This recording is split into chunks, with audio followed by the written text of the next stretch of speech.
আসসালামু আলাইকুম। পাঠ করছিলাম নবীদের কাহিনী, লিখেছেন মোহাম্মদ আসাদুল্লাহ আল গালিব। আমরা শুনছিলাম নূহ আলাইহিস সালামের ঘটনাবলী। আজকে আমরা নূহ আলাইহিস সালামের দাওয়াতের ফলশ্রুতি পর্বটি পাঠ করব। আল্লাহ তাআলা নূহ আলাইহিস সালামকে ৯৫০ বছরের সুদীর্ঘ জীবন দান করেছিলেন। তিনি এক পুরুষের পর দ্বিতীয় পুরুষকে, অতঃপর তৃতীয় পুরুষকে শুধু এই আশায় দাওয়াত দিয়ে যাচ্ছিলেন যে তারা ঈমান আনবে। কিন্তু শতাব্দীর পর শতাব্দী অক্লান্তভাবে দাওয়াত দেওয়া সত্ত্বেও তারা ঈমান আনেনি। মূলত এই সময় নূহ আলাইহিস সালাম এর কওম জনবল ও অর্থবলে বিশ্বে অপ্রতিদ্বন্দ্বী ছিল। সংখ্যাধিক্যের কারণে ইরাকের ভূখণ্ড ও পাহাড়েও তাদের আবার সংকুলান হচ্ছিল না। আল্লাহর চিরন্তন নীতি এই যে তিনি অবাধ্য জাতিকে সাময়িকভাবে অবকাশ দেন। সূরা বাকারা আয়াত ১৫। নূহের কওম সংখ্যা, শক্তি ও ধনাঢ্যতার শিখরে উপনীত হয়ে দিকবিদিক জ্ঞান হারিয়ে ফেলেছিল। তারা নূহ আলাইহিস সালামের দাওয়াতকে তাচ্ছিল্য ভরে প্রত্যাখ্যান করেছিল।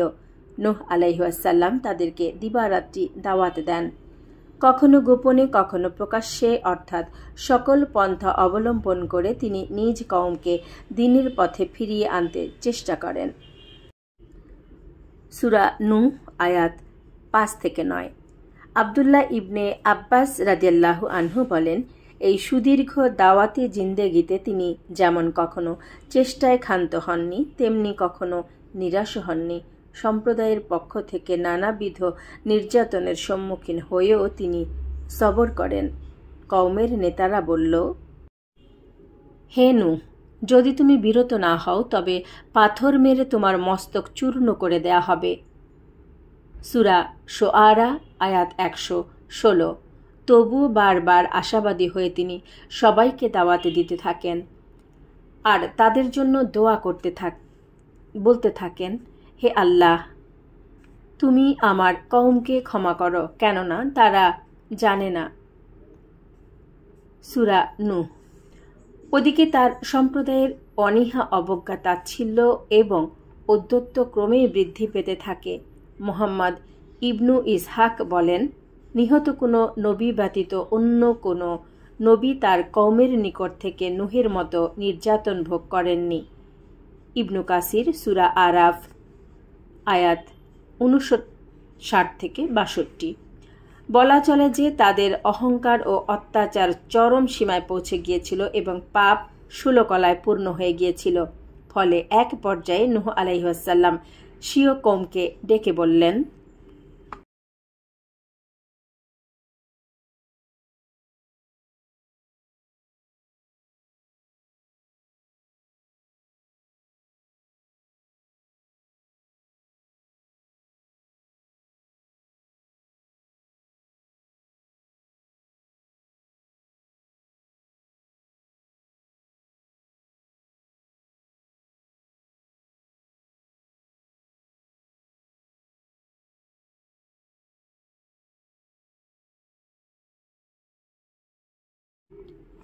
হে আমার কওম, যদি তোমাদের মাঝে আমার অবস্থিতি ও আল্লাহর আয়াতসমূহের মাধ্যমে তোমাদের উপদেশ দেওয়া ভারী বলে মনে হয়, তবে আমি আল্লাহর উপরে ভরসা করছি।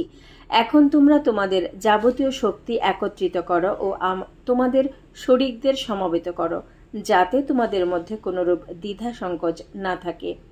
অতঃপর আমার ব্যাপারে একটা ফয়সালা করে ফেলো এবং আমাকে মোটেও অবকাশ দিও না।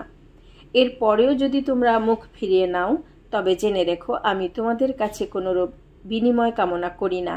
আমার বিনিময় কেবলমাত্র আল্লাহর নিকটেই রয়েছে, আর আমার প্রতি নির্দেশ রয়েছে যেন আমি আত্মসমর্পণকারীদের অন্তর্ভুক্ত হই। কিন্তু তারপরও তারা তাকে মিথ্যা প্রতিপন্ন করল। সূরা ইউনুস আয়াত ৭১-৭৩। বলা বাহুল্য যে এটা ছিল কওমের দুরাচার নেতাদের প্রতি নূহ আলাইহিস সালামের ছুড়ে দেওয়া চ্যালেঞ্জ, যার মোকাবেলা করা তাদের পক্ষে আদৌ সম্ভব ছিল না।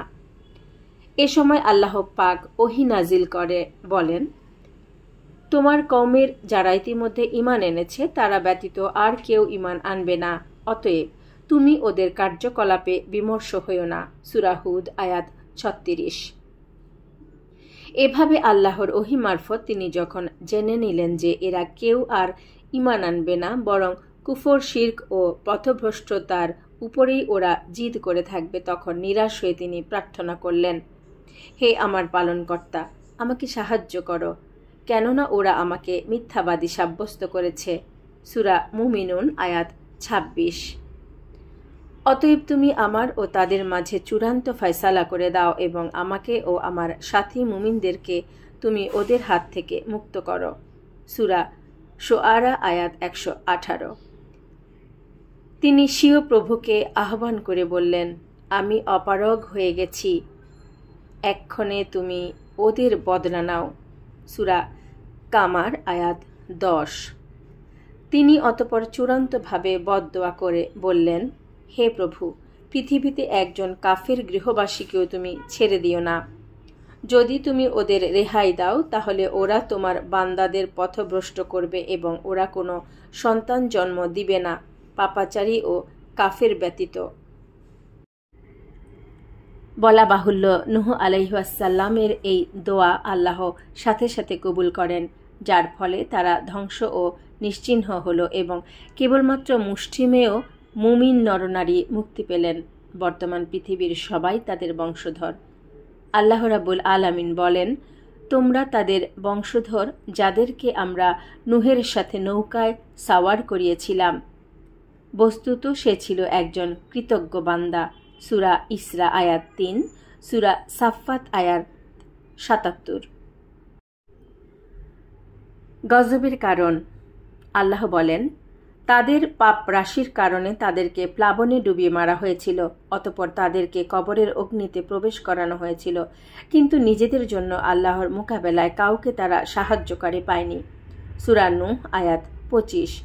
উপরোক্ত আয়াতে বোঝা যায় যে পথভ্রষ্ট সমাজ নেতাদের সাথে পুরা সমাজটাই পাপে নিমজ্জিত হয়েছিল। সেজন্য সর্বগ্রাসী প্লাবনের গজবে তাদেরকে ডুবিয়ে ধ্বংস করা হয়, এমনকি মৃত্যুর পর বরজখী জীবনে তাদেরকে কবর আযাবের অগ্নিকুণ্ডে প্রবেশ করানো হয়েছে, সে কথাও আল্লাহ বলে দিয়েছেন। এতদ্ব্যতীত কিয়ামতের দিন তাদের জন্য জাহান্নাম যে সুনিশ্চিত সে কথাও বুঝিয়ে দেওয়া হয়েছে, কেননা তারা সেদিন মুক্তির জন্য কোনো সুপারিশকারী পাবে না। আগামী পর্বে পাঠ করব নূহের প্লাবন ও গজবের কোরআনী বিবরণ। আজ এ পর্যন্তই। যারা পড়তে পছন্দ করেন, শুনতে পছন্দ করেন, তাদের জন্য আমার এই ক্ষুদ্র প্রয়াস। ভালো লাগলে অবশ্যই চ্যানেলটিকে সাবস্ক্রাইব করে রাখবেন এবং লাইক, কমেন্টস করে আমাকে উৎসাহিত করবেন। আসসালামু আলাইকুম। আল্লাহ হাফেজ।